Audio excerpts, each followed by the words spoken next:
kumechemuka jijini Nairobi. Na hii yote ni William Ruto himself anajiletea. You see guys, William Ruto yuko Nairobi County ana attend Jamhuri International Showground ya Agriculture.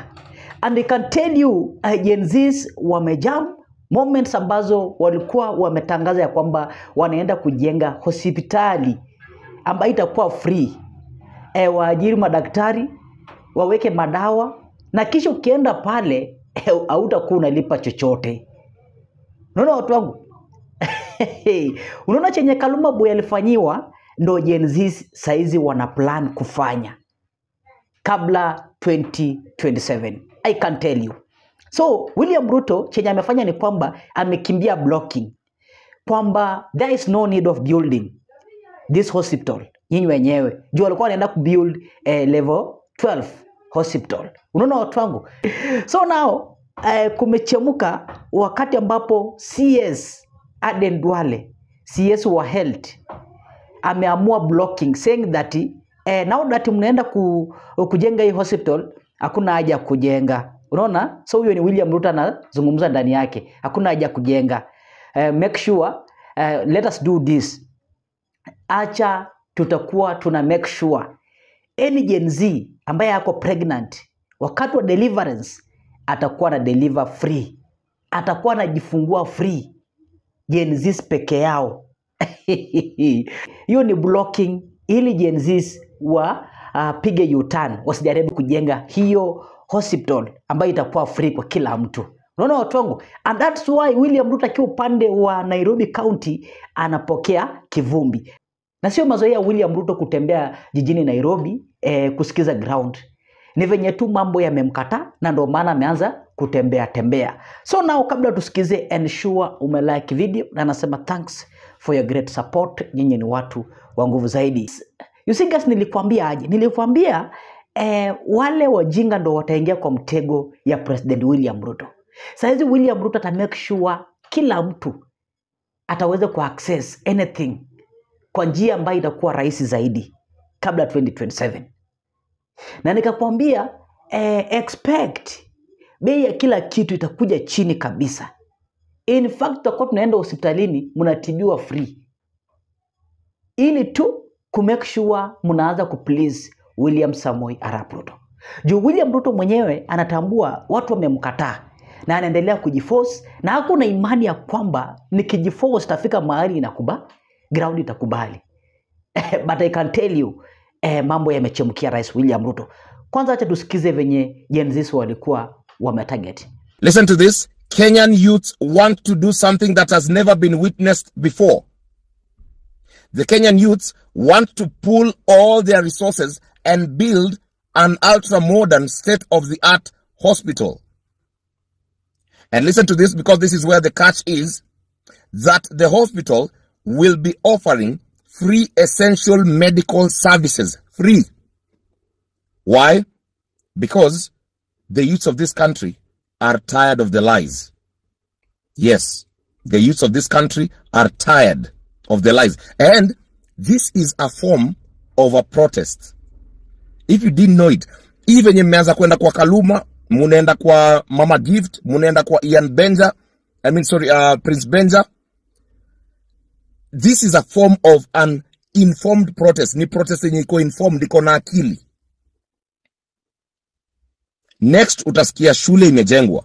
Hiyo shule watoto watakuwa wanaenda free. Every county wajenge shule. Mayouth wajenge shule. Watoto watakuwa wanaenda free na wanakula free. And of course you're asking where pesa ya maintenance itatoka. Wewe unacheza na mayouth wa Kenya bana. Wewe unacheza na mayouth wa Kenya. We can do it because it is doable. We will build our own institutions. We will. And the leaders of Kenya, saizi venye wanaangalia mayouths wa Kenya. Hey, bro, youths of Kenya, you are winning. You are winning. And now William Ruto amekimbia blocking using Aden Duale kama CS wa health. Excuse. Kenyan youths, you are winning. When the government heard that we are planning to erect a state-of-the-art hospital, Do you know what the Kenyan government has just issued as a statement through the CS of Health? Aden Duale has said that teenage pregnancies or teenagers who are pregnant will receive free maternity care. I want to tell Aden Duale, bro, this is not any country you think. Bro, this is Kenya. We cannot allow our teenagers to get pregnant and because now they're getting pregnant, they be given free services in the maternal care. No. We know those policies. Those policies are draconian. We will never allow that in our country, Aden Duale. We will never allow, Aden Duale. That one I can tell you in front of your face. Ukiniita kwa ofisi sahi, Aden Duale, nitakuambia. We will never allow a policy where our teenagers are being forced for pregnancies because the services of maternal fees are free. We will never allow. Fear Kenyans. Na kuambia, hii maneno ya hospitali yenye tunataka kujijengea in a trend all over. Bro, in a trend all over. And even in the different little corners that you can even think of, it is trending up to there. Why? Because Kenyans are tired. They will do things by themselves. Now, I've seen some figures coming out from different quarters of Kenyans, and they say a proper ultramodern hospital should cost between 4 billion to 7 billion. But I want you to give you the permutations of how possible that is. In Kenya, we are estimated to be 22 million youths. After only on the lower side, 22 million youths. Now, let's say just a half of the youths, watoe 400 shillings, 400 shillings. Half of the youths should be like, let's just say 10 million youths. Watoe 400 shillings. That is 4 billion. Already, you are at 4 billion. Na bado haujaingiza maorganizations zenye nimeanza kuona kwa malive wakisema kwa hiyo hospitali tutatoa sijui simiti, kwa hiyo hospitali tutatoa sijui nini, kwa hiyo hospitali tutajenga hii na hii. Bro, fear Kenyans. Watanzania hata hapa wanashangaa. Wakenya wataka kujijenga hospitali kwani kuna nini? Ugandans cannot even believe. They are wondering, which country is this? Who ni neighbor? Huyu neighbor yetu anafaa kuwa wako US, anafaa kuwa neighbor wa US. We are not worthy to be neighbors of this country which wants to erect an ultra-modern state-of-the-art hospital. The essential services will be for free to the people of this nation because we are tired.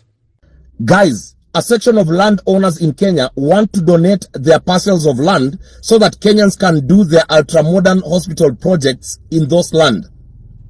Kenya, this is huge news, but I understand kuna msisimuko. Hii kitu inataka kufanywa haraka sana, but we have to vet in a committee. A committee that we are going to entrust with our money. This is huge money, bro. Huge money. Mimi nakwambia hii pesa hata itafika 10 billion. The projection of this money itafika hata 10 billion. And we are going to make a state-of-the-art modern hospital. You know, hii hospital siku yenye tu itamalizwa kujengwa hivi ati inakuwa commissioned. Bro, that is the end of the jobs of many politicians. And we will not allow any sabotage. Tutasonga nayo kusonga. Tutasonga nayo kusonga. And that's why unaona William Ruto anaambiwa one term. Now, nataka kuanza na kitu inaitwa our lives matter. Our lives do what? Matter. If you don't want to see any Kenyan die because of corruption, amenda kupigana na corruption akapiwa. Vote William Ruto home. You must be in one term. Are we together? Yeah. So Kenyans, listen to me. Our lives matter. And if they matter to you, the lives of our children, the lives of our fathers, the lives of our mothers and our sisters, we have to stand firm in one term movement. Are we together on that? Yeah. That is very serious. And we have said from Githurai, Bunge la Mwananchi, tumesema one term is for the Kenyans, is not for the Gachagua, is not for another person in Kenya, is for Kenyans. And that's the reason as to why we say, hata ukichagua mende, uweke side ingine, uweke Ruto pande ingine, bado wa Kenya watachagua nani? Hiyo imeelewana? So, our lives matter. We choose who we want, very important, and we maintain who we feel like maintaining. Tumeelewana vizuri? And the other thing is, we can make you one term if we choose, because constitutionally tumeambiwa miaka yako ni miaka ngapi? 5. Ile contract tuko na any other leader ambao tumechagua ni 5 years. Kwa hivyo wakikuja waanze kutuambia 2 term ni max, eti hakuna president wa Kenya mayenda 1 term, hiyo upuzi hatutaki kusikia kutoka bunge la mwananchi 45. Tumesema hiyo ujinga ishe, si ndio? Bunge la mwananchi Githurai tumesema hiyo ujinga hii. Sababu gani? Contract tuko nayo na our politician ya 5 years. After 5 years is us to choose to maintain or a 1 term. Tumeelewana hiyo?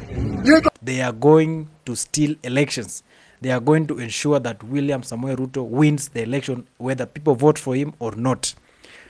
Just to mention, Mheshimiwa Kamket is on record saying that they are going to ensure that the ballot boxes are full, whether Kenyans want it or not. Members of the press, my name is Senator Ken Babu, and I'm here to make some comments on the critical issues that are going around.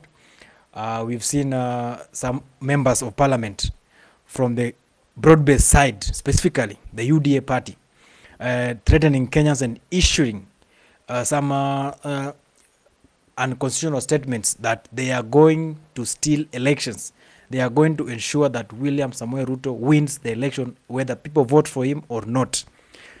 Just to mention, Mheshimiwa Kamket is on record saying that they are going to ensure that the ballot boxes are full, whether Kenyans want it or not. I want to say and put on record that these are sentiments that must be condemned in the strongest term possible. And I want to tell you, Mheshimiwa Kamket and any other person who thinks that the 2027 election will be stolen, that you cannot steal a vote that the Kenyan youth has woken up and casted. If you want a peaceful and fair elections, come to the ballot with a clear mindset that Kenyans will vote for the person they feel can lead this nation. President Ruto has shown and proven beyond reasonable doubt that he cannot deliver that which he promised. And anybody who thinks otherwise and thinks that there is an opportunity to steal or exercise electoral malpractice must be informed that Kenyans are awake and nobody is going to allow any vote, not even a single vote, to be stolen. The youth of this country have made a determination to not only vote in the 2027 elections, but to protect each and every vote that they shall have casted. So that it should be on record that any politician or any leader, which regardless of which side you are, and this specifically to the Kenya Kwanza regime, who have realized that they do not have grounds to win any elections. If you think that you are going to steal the votes, forget about it, because we are going to remain watchful and vigilant on this issue. And if you dare make an attempt of putting up electoral malpractice, it is the people at your polling station that will deal with you. The police will come for you after the people shall have dealt with you accordingly, because we must put this country in a space that it should be. For the youth, we must not let such a thing happen. Right now, the old men in the government are making serious mistakes, serious blunders that are going to eat into our future. And the electoral malpractice is the height of it, and we must not allow it. Anytime we speak of accountability and put these guys to question on transparency, they start mentioning countries like DRC Congo. They mention countries like South Sudan, but they keep on siphoning money, misplaced priorities, spending carelessly, but they don't want to be asked to be questioned. We saw the president promising Harambee Stars millions of money in the event that they win the matches. It's good. Congratulations to Harambee Stars. They won the match. But that is just to put the president at test if he is a man of his words. We want to see them, the players, getting the money that the president said. We want to see the players being appreciated and being paid that 1 million shillings each, as the president said. But unfortunately, we fail to understand what kind of a person we have in State House. The same affordable housing that Kenyans are being taxed every day to build. He mentioned and he said that hiyo mambo ya affordable housing nitawapea kila mtu. nyumba. So then it puts us the question of who is supposed to benefit from these houses, or are affordable housing and houses are projects for the president to reward and issue out to people that he feels like deserves them, or we don't understand. When these things started, we asked the critical question, but we asked what are the criteria of distribution of these houses. Nobody has ever answered that till today. Lastly, I want to put it on record on the issue of education, and I want to tell Kenyans, in 1997, President William Ruto was a first-term MP. In 2002, he was serving his second term as a member of parliament. When Kibaki introduced free primary education, President Ruto was a member of parliament.